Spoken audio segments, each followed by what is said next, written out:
Tanong po, kumikilos po ang Lord sa atin. Amen po? Buhay ang Diyos. Amen? At kung kayo po ang tatanungin, ano po ang purpose ng Lord sa inyo?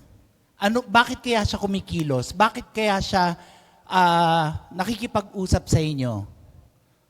Ano kaya ang layunin ng Diyos sa inyo araw-araw? Siyempre, hindi ako magtatawag. Ngayon, gusto ko lang pong sabihin na ang ating makapangyarihang Diyos ay hindi tayo nakakalimutan. Siya po ay nagmamahal sa atin. Concerned po ang ating Panginoon sa atin. At talagang interesado ang ating Diyos. Ayan, mananalangin muna po tayo. Itataas ka namin, Panginoong Diyos, Lord, dahil karapat-dapat kayo. Kayo lamang ang karapat-dapat, Panginoon. Lord, salamat po sa inyong mga biyaya. Panginoon, kinikilala po namin ang iyong kapangyarihan. Mangyari po ang iyong mabuting layunin sa amin, Panginoon. Lord, at nagdideklara po kami, Panginoon, ng pagkauhaw sa inyo, ng init ng pananampalataya, Panginoon, ang maayos na pakikipagrelasyon sa inyo, ang bunga ng banal na Espiritu, Panginoon. Salamat po in Jesus' name. Amen. Pag-uusapan po natin muna, mamaya po tayo magta-title. Bali 3:15, yun. Pag-uusapan po muna natin si Job. Sino po ang may idea? Gusto ko lang po magtaas, wala po akong tatawagin. Sino po ang may idea sa istorya ng Job? Sige po, huwag kayong mahiya. Hindi ko po kayo tatawagin. Gusto ko lang po malaman kung sino po ang nakapagbasa, nakarinig ng storya ng Job. Yan. So, ang storya po ng Job, ang pag-aaral po, ang Book of Job ay naisulat isa sa mga unang libro sa Biblia. At hindi po nila matrace kung ano yung era o kung ano ang panahon na ang Book of Job ay nilikha. So si Job po, story of Job, si Job po yan, ayun. Siya yun. At ang description po kay Job, siya po ay blameless. Ibig sabihin, walang kapintasan. No, wala kang mapipintas sa kanya. Siya po ay may takot sa Diyos, sumusunod sa Diyos, ginagawa ang lahat. Ayan, ginagawa ang lahat ng alam niya na kung ano ang nararapat. Amen. So, nagsimula po ang storya, meron siyang 7 lalaking anak, 3 babaeng anak, 7,000 tupa, 3,000 kamelyo, ayan, 3,000 kamelyo, 1,000 baka, 500 na asno, donkey, no? Kung makikita niyo po yung nasa taas, 2 picture o description of Job's blessing. Kasi 2 beses po siya nakaranas ng pagpapala. No? Biniyayaan po siya ng Panginoon ng 2 beses. So, dinescribe po yan 2 mukha ng pagpapala ng Diyos. Amen? So, kung titignan po natin dyan, ayon sa description kay Job, maaari, ang hirap mag-pronounce ng R, maaari na kaya niya natanggap iyon yung una dahil talagang masunurin siya. Kung kinakailangang mag-fasting, nagpa-fasting siya. Kung kinakailangan manalangin, nananalangin si Job. Ginagawa ang lahat. Kaya nga blameless, di ba? Blameless. Kung ano yung nakikita niyang marapat na gawin, ayun ang kanyang ginagawa. Pwede rin natin sigurong i-describe siya as masipag. Pero ayon sa Book of Job, ang description po ng Panginoon sa kanya ay siya po pinag-iingatan ni Job ang kanyang integridad. Mahalaga po kay Job ang kanyang integridad. Kung mapipicture nyo po ang isang tao na nag-iingat sa kanyang integridad, binabantayan niya yung kanyang ginagawa. Amen ba? So ayan po yung unang pagpapala. Pagkatapos po, dumaan si Job sa matinding pagsubok. Iiklian ko na po kung ano yung mga doon, yung mga nangyari in between. Pero dumaan po, pinayagan ng Diyos na si Job ay dumaan sa mga series ng pagsubok. Yung mga pag-aari niya ay nawala lahat. Nawala yung 7 sons, nawala ang 3 daughters, ang 7,000 tupa. Ano nga ba po ba yung silbi ng tupa sa kabuhayan ng tao? Maaaring kinukuhanan ng pangdamit nung panahon na yon, ano? So kung magkakaroon ka ng 7,000, siguro talagang mayaman ka. Ayun nga po ang description sa kanya. Siya ang pinakamayaman sa syudad na hindi pinangalanan. Po? Parang Henry C. siguro, no? Talagang nag-uumapaw ang kayamanan niya. Yung camel po, 3,000 na camel, ano kaya ang silbi nun sa kanyang kabuhayan? Hindi ko maisip eh. Oo nga, ang camel ay ginagamit na transportation. Ipinapatong ang mga kargamento sa likod ng camel para siguro mamamasahe kung meron mang pamasahe nung panahon na yun, ano? 1,000 baka. Ang baka, ang baka, pagkain. Pambukid, gatas, di ba? Pero yung asno, ano ba yon?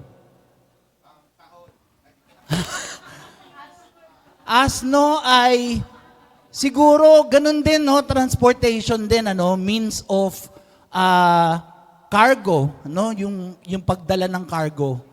So ayan. Habang pinag-uusapan po natin ito, pwede kasi nating makita yung ating mga sarili dun sa istorya ni Job. Ikaw ba ay, naniniwala naman po ako na kanya-kanya tayo ng ginagawa para sa Panginoon. No? At dahil merong mga nagpapatotoo, ibig sabihin, merong mga nakakatanggap ng biyaya ng Diyos. Amen ba? Ayan.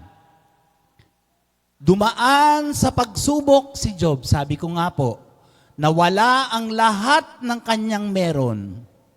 Hinayaan ito ng Diyos. Hinayaan ng Diyos na mawala ang lahat kay Job.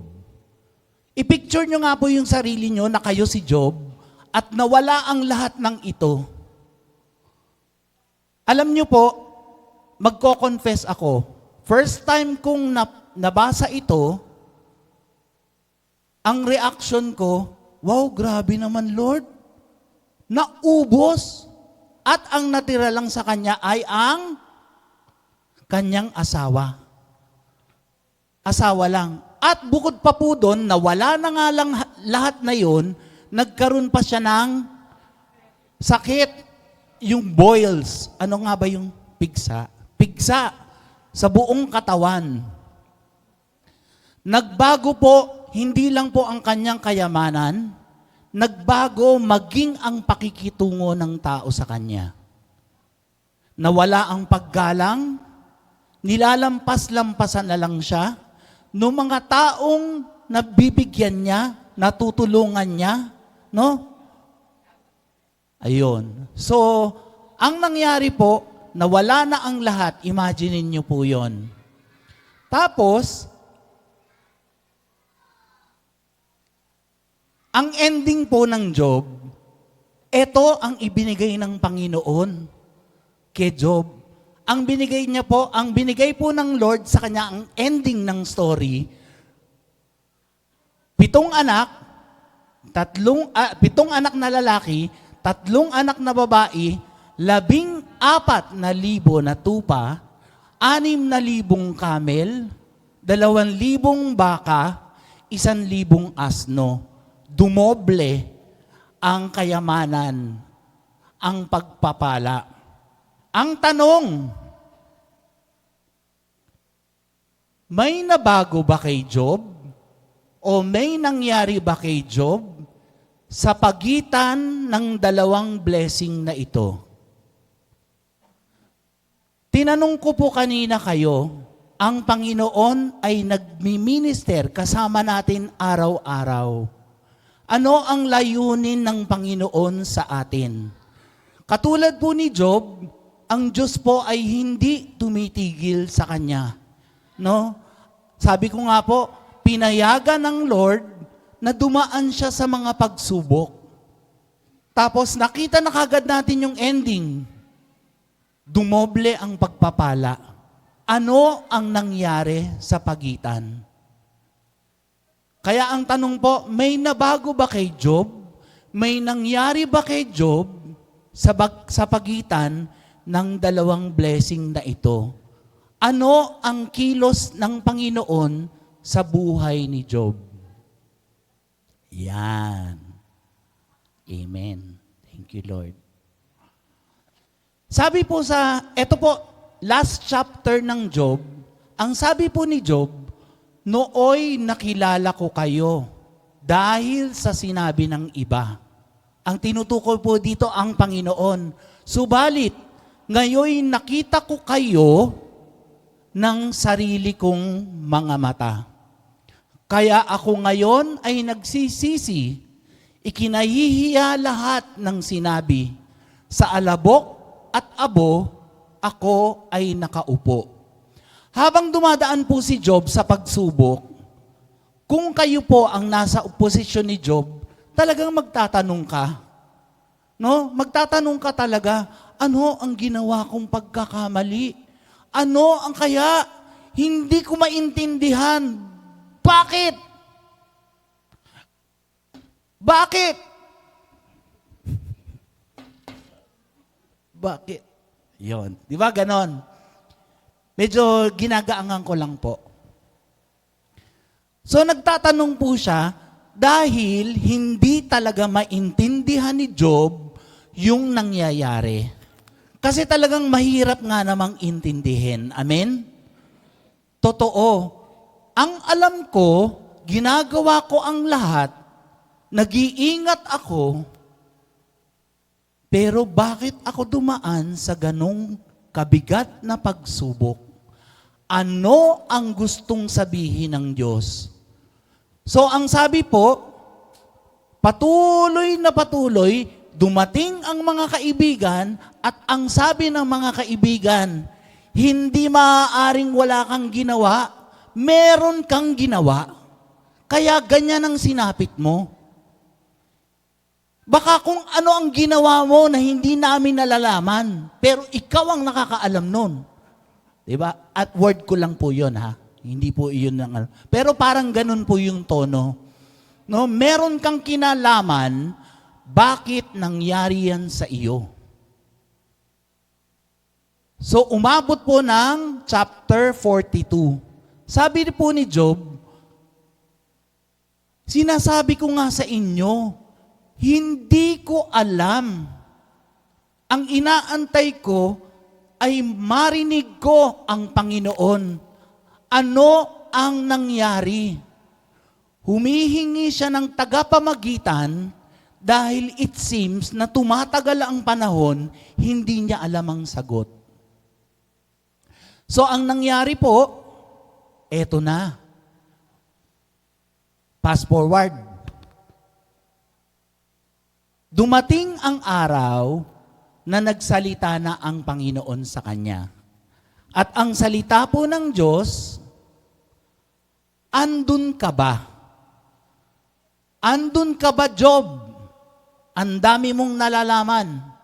Andun ka ba? Nung nilikha ko ang daigdig, alam mo ba kung gaano katagal magbuntis ang mga hayop na nilikha ko? Alam mo ba kung paano sila manganak? Alam mo ba kung paano sila kumain? Alam mo ba ang hangganan ng dagat.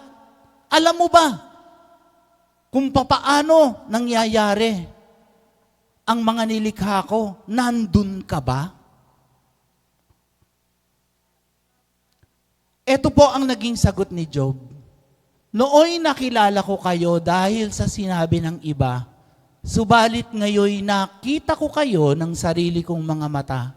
Kaya ako ngayon ay nagsisisi, ikinahihiya lahat ng sinabi, sa alabok at abo, ako ay nakaupo. Yung ibang version po, sinasabi, ang sabi po daw ni Job, binabawi ko ang lahat ng sinabi ko. Sa madaling salita po, para bawiin ni Job yung kanyang mga sinabi, merong nangyaring realization sa kanya. Merong revelation na ipinakita ang Diyos sa kanya.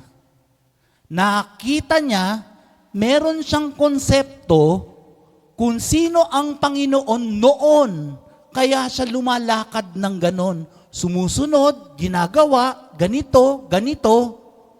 Pero ngayon, ipinakita ng Diyos ang kapangyarihan niya. Kung sino talaga ang Panginoon sa harapan niya. Maaaring pwede nating sabihin magkaiba ang konsepto nung una at yung realidad ng revelation sa kanya. Kaya sinabi ni Job, binabawi ko ang lahat po ng aking sinabi. Tatahimik na lang po ako. Pwede po ba nating sabihin na ang nangyari kay Job nung una ay parang binabayaran niya, ginagawa niya ito kapalit ng mga pagpapala? Kasi alam niya ang pagkakakilala niya sa Diyos, kapag gumawa ka ng mabuti, babalik sa iyo ang pagpapala. Pangkaraniwang kaisipan ng tao po, iyan. Pero ang sinasabi ng Panginoon, higit ako sa kaisipan mo. Higit ako sa kaya mong isipin. Gagawin, sabi nga po sa salita, no? Sabi po sa Roma, sabi ng Diyos, kaaawaan ko ang gusto kong kaawaan, kahahabagan ko ang gusto kong kahabagan. So ang sinasabi po, ang Diyos ang siyang masusunod. Maaaring meron tayong konsepto na ganito lang ang paraan para makuha natin. Ito lang ang pananampalataya, magpapakabait lang ako. At darating ang pagpapala. Pero kailangan nating hayaan ang Diyos kung sino siya.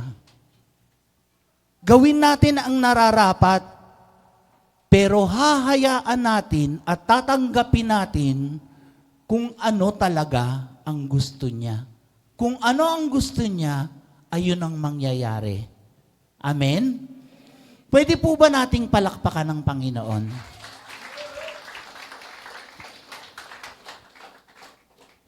Sabi po sa Roman 9:20, habang binubulay-bulay ko po kasi yung storya ng Job, ipinaalala po ito sa akin.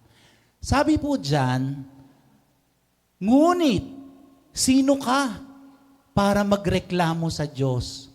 Tayo'y mga nilikha lang ng Diyos, kaya hindi tayo dapat magreklamo. Nararapat bang sabihin ng nilikha sa lumikha sa Kanya, bakit mo ako nilikha ng ganito? Naaalala ko po nung ako ay bata, nasabi ko po yan, bakit mo ako nilikha ng ganito? Tulad ng isang magpapalayok, may karapatan siyang hubugin ang putik ayon sa gusto niya. may karapatan siyang gumawa ng dalawang uri ng sisidlan mula sa iisang tumpok ng putik. Ang isa ay espesyal at ang isa naman ay karaniwan lamang. Sa ibang version po, andoon yung isang palayok ay pangdekorasyon at yung isa ay para lalagyan ng basura. So kung titignan po natin, tayo ay palayok lamang. Siya po ang naghuhulma sa palayok dahil siya ang masusunod. Amen? So ayan po ay reminder lamang. Ayan, reminder lang po. Tayo po ay nakikipagrelasyon sa Diyos, maganda. Nakita natin kay Job. Paano siya nakikipagrelasyon sa Diyos? Ganun niya kakilala ang Diyos eh. So ganun ang ginagawa niya. Habang lumalalim po tayo, ayun po ang tanong ko kanina, ano ba ang ginagawa ng Diyos sa atin? Ang ginagawa ng Diyos sa atin ay nagpapakilala. Araw-araw, nag-e-effort ang Lord na magpakilala sa ating lahat at sabihin na siya ay mabuti. Amen. Yan. Palakpakan naman natin ang Lord. Mabuti po ang Lord. Mahal na mahal po tayo talaga ng Diyos. Hindi po naghahangad ng masama ang Panginoon para sa atin. Lahat ay mabuti. Amen. So, introduction lang po yan.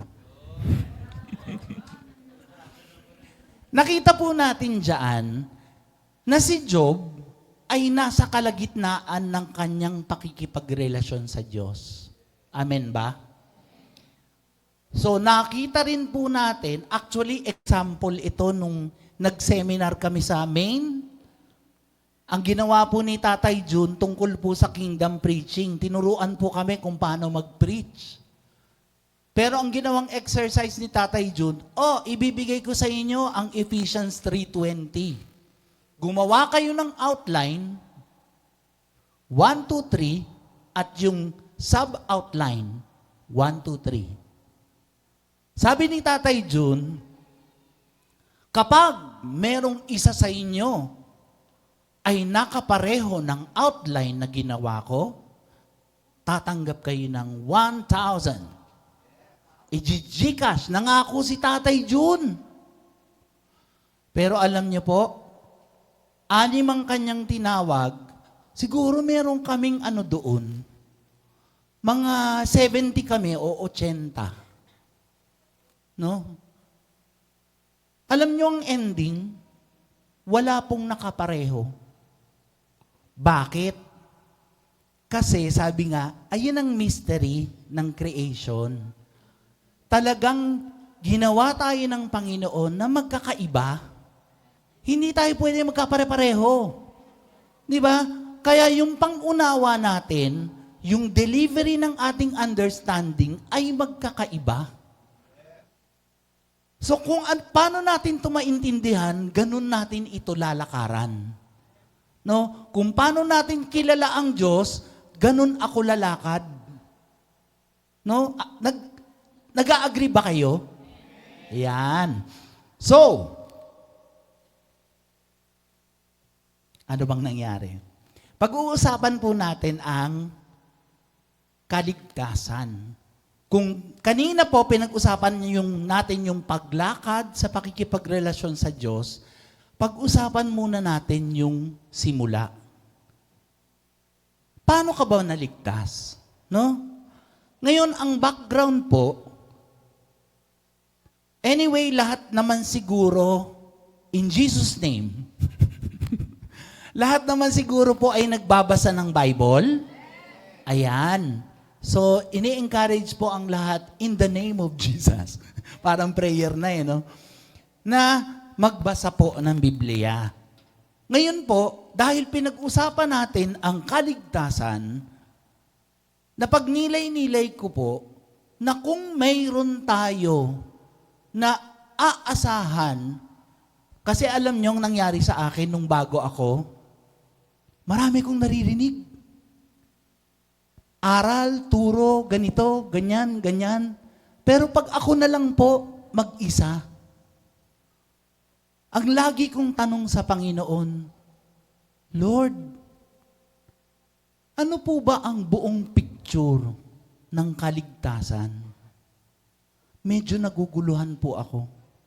Alam ko namatay ang Panginoon para sa akin, para hugasan ang aking kasalanan. After 3 days, nabuhay siyang muli kasama ko. Meron akong bagong buhay. Pero gusto ko pang maunawaan ng lubos. Dahil kasi kung ano yung pagkaunawa natin, ganun din tayo lalakad. Siguro, nakakatuwa po. Kasi puno tayo. Nagpapakita lamang na talagang interesado kayong marinig. Makarinig, makasamba sa Diyos, at talagang ang prayer nating lahat tayo, lumalim pa sa pakikipagrelasyon sa Diyos. At habang lumalalim tayo, nagiging matibay tayo sa pananampalataya. Amen? At ang kapalit nun ay victory. Amen. So, sabi ko nga po, kung meron tayong pagkukunan ng kabuuan, ang ibig sabihin ng good news, mabuting balita ng kaligtasan ng Panginoong Hesus, ito po, kukunin po natin yan sa sulat ni Pablo. Bakit?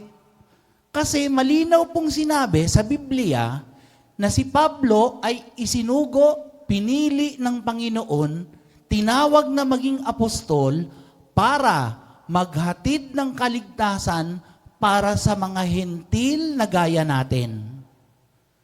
So kung meron tayong gustong maintindihan tungkol sa mabuting balita, kay Pablo yun. Amen? Pero hindi ko sinasabing huwag tayong magbasa ng ibang mga sulat ng ibang apostol. Hindi po. Ang focus lang po natin ay salvation, good news. Bakit po? Example. Kasi po, yung 12 apostol ay tinawag para sa kaligtasan ng Israel, ng mga Hudyo. Amen ba? Nabasa niyo ba yon? At si Pablo ay isinugo para sa atin. No? Pero, nakita ko po, pareho po silang from the tribe of Benjamin, si Pablo po, pastor na, no? So, Hudyo ang pinanggalingan ni Pablo. Pero nung nagkausap-usap po sila, nagkaroon ng encounter, nasa Galatians 2:14, 2:11 to 14. Ipinakita po na kinokorek ni Pablo si Peter. Ibig sabihin, para i-correct ni Pablo si Peter, merong maling konsepto si Peter pa. Hindi pa malinaw. Kasi, ang pagkakasugo sa kanya ay nasa tradisyon ng batas. Kasi ang mga Hudyo po ay binabaan ng batas ng Diyos. Amen ba? So therefore, maaari ibinaba ng Diyos ang revelation para tumanggap sila kay Kristo sa pamamagitan ng aral ng Panginoon kay Peter. Pero dumating ang pagkakataon na nagkaroon po sila ng argumento. Nakita ko po doon ay kung meron talagang nakakaalam ng kaligtasan ng Diyos, si Pablo yun. Hindi naman po, hindi ko ini-endorse no, na wag, totoo naman po yun lahat naman tayo matututo pa. Amen? Pero yung totoong understanding ng salvation, ito po ay na kay Pablo. Ayan. So, ang book of ang Romans ay nandun po ang buong nilalaman at ibig sabihin kung paano po naligtas ang tao. Sino po ba ang tao? Tayo, syempre. Ayun. Ayan. Ang Book of Romans po, ang alam natin, si Tertio pala ang nagsulat, tagasulat ng liham na ito. Alam niyo po ba yan? Trivia. Nasa Roma 16, si Tertio na tagasulat ng liham na ito ay bumabati rin sa inyo sa pangalan ng Panginoon. Hindi talaga si Pablo ang sumulat, si Tertio. Si Tertio po yung collab team ni Nora. O, Vilma? Tirso. O, yeah. Yon. So, ayun po yon si Tertio. Tertio Cruz. Ayan. Yan po. So, ayan. Ito na po ang title natin. Title pa lang. Ano na? 3:45 na. Title. So, ayan. Panginoon. Yan. Sabi po, eto na po yon. Siguro, ayan, alam naman po ni Pastor, total meron naman po tayo natanggap na mula sa Panginoon. Kaya pwede po nating gawing merong part 2 ito. Pero tatapusin ko na po ito dito. Sabi po sa Roma 1:16-17, hindi ko ikinahihiya ang magandang balita, sapagkat ito ang kapangyarihan ng Diyos para sa kaligtasan ng bawat sumasampalataya, sapagkat ipinapakita ng magandang balita kung paano ginagawang matuwid ng Diyos ang isang tao. At ito ay sa pamamagitan ng pananampalataya, buhat sa simula hanggang sa wakas. Ang title po natin ay God's Power at Work. Ayan, God's Power. Kapangyarihan ng Diyos na kumikilos sa Tagalog. Yung binasa po natin, ang sabi po dyan, hanggang dito na lang po ako, no? Ang sabi po dyan, kapangyarihan ng Diyos ang magandang balita. Ang kaligtasan ay kapangyarihan ng Diyos. No? Para sa kaligtasan ng bawat sumasampalataya, ipinapakita ang silbi, ang purpose ng magandang balita ay kung paano ginagawang matuwid ng Diyos ang isang tao at ito. So kapag naunawaan ng isang tao ang good news of salvation, ginagawa nitong matuwid sa harapan ng Diyos ang isang tao. At ito ay sa pamamagitan ng pananampalataya, buhat sa, kailan daw po? Simula, ibig sabihin ngayon hanggang wakas. Ngayon, bukas, mamaya, next week. Ang pananampalataya para mag-work, no? Ang pananampalataya para mag-work at maging matuwid sa harapan ng Diyos ay kailangan kahapon, ngayon, bukas, next week, next year, hanggang sa wakas. So kung titignan po, ang tanong lang po, eto tinanong to nung bago ako. Sabi na ni Pastora Nora D, pwede po ba kayong magbigay ng milagro? Yung pinakamagandang milagro na maiisip nyo. Example ng pinakamagandang milagro na pwede nyong sabihin sa akin. Sabi ko, milagro ng Diyos. Anong isasagot ko? Alam niya, sabi ni Pastora, ang pinakamagandang milagro ng Diyos ay ikaw. Ikaw. At napatunayan ko po yan Nung una, hindi ko siya maintindihan. Pero, nung tumagal, nakita ko nga, milagro nga, Lord. Ako ay milagro ng Diyos. Nakakilos ka sa akin. Nakita ko yung mga pagbabagong ginawa niyo sa akin. Napatunayan ko. Kaya iyon ay God's power at work. Hindi pa po natatapos yun. Tuloy yan. No? So ngayon, kapatid, nakikita mo ba kung ano yung layunin ng Lord para sa iyo? Para sa akin? Napakaganda. Kung pwede lang pong i-describe talaga yung gaano tayo kamahal ng Diyos, mahal na mahal na mahal na mahal na mahal. Walang pwedeng magmahal sa atin ng katulad ng Diyos. Ayun lang ang masasabi ko po. So meron pong kasunod po ito next week. Mag-pray na po tayo. Lord, Panginoon, salamat po sa ginagawa niyo po sa amin. Patuloy niyo po, Lord, na bigyan kami ng kauhawan. Maging interesado kami, Panginoon, sa magandang balita ng kaligtasan na meron kami, Panginoon. Lord, kayo po ang mangusap, magsalita, gumawa, kumilos para sa amin, Panginoon. Nagtitiwala po kami, Lord, sa inyo dahil alam po namin kung kayo ang kumikilos, Panginoon, kami po ay nasa mabuting kamay. At sigurado, Lord, nakaluwalhatian ang ginagawa nyo para sa amin, Panginoon. Salamat po. Purihin ka in Jesus' name. Amen.